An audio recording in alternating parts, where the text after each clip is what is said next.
with that concerned person, and the English will support you.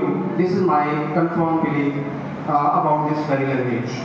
So, before I proceed, I would like to ask very simple questions to you. Suppose you want to make a simple sentence. Please listen. Suppose you want to make a simple sentence, how many things are required? To make a very simple sentence, how many things are required to make that meaningful sentence? Do you have an answer in this regard? Have you not heard me? I am repeating myself. To make a sentence, these things are required. Shall I give this answer for you? We need a subject. We need a subject. Then we need a verb. What do we need? We need a verb. And thirdly, we need an object. Subject, verb and object, these are all the backbones of sentences. Without the help of these three things, we cannot imagine any sentence. Now come back. What do you mean a subject? Subject is called what? How can you explain? Any strength? What is a subject? What is a subject? How can you explain?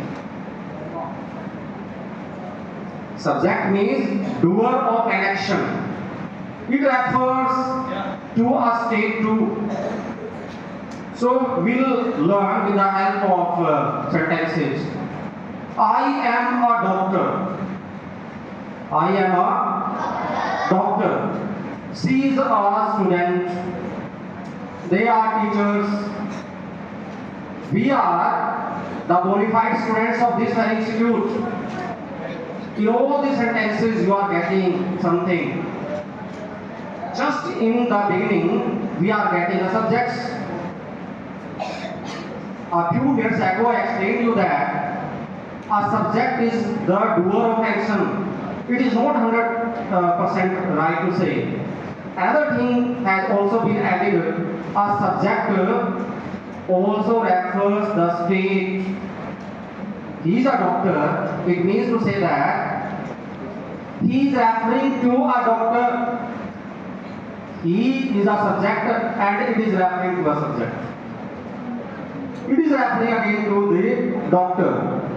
So here, he is a subject, but it is not doing any action. It is referring to the state of being a doctor. Now come to another sentence. He walks in his fields during the day. He walks in his fields during the day. So here he is what? He is again a subject, but this time we say that it is doing some action. This is the basic difference between the two. So the subject has two roles. It describes an action. Additionally, it refers to a state. So keep in mind, a subject is also a doer of an action and it refers to a state too. So you have got two things about the subject. Now come to the second thing. That is a verb. So who can explain this term that is a verb? How can we define a verb? Anyone from the whole class of students? Do you know what is a verb? Yes, please stand up. Yes. Any action. A verb, we should say, a verb is a word which describes an action. This is a complete, very good. Clap for the girl. A verb is a word which describes an action. So we have discussed two things up to now. One is the subject and the other one is the verb. Come to the third one, that is an object. Object means what? Object means what? That receives an action. That receives an action.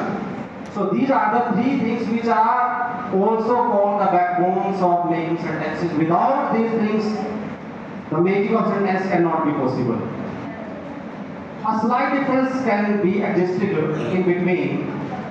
Subject and verb, these are the mandatory things for making sentences. But what about the object? It is optional one. In some cases, we need an object. In some cases, we don't need an object. So can you make sentences where object has not been included? Are you listening to me? Please listen to me attentively. I am making a simple question to you. Can you make the sentences where no object has been included? Can we make sentences without an object?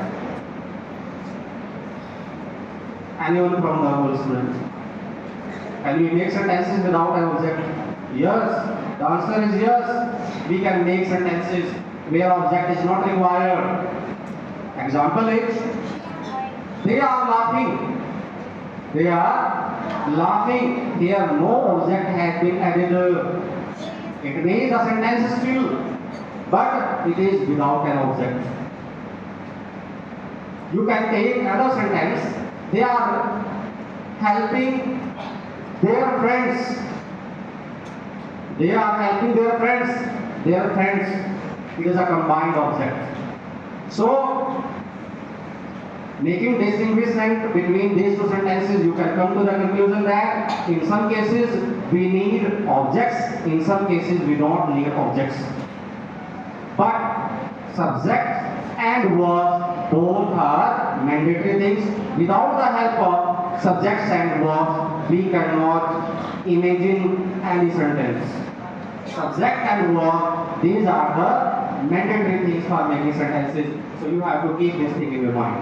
I think you are getting bored.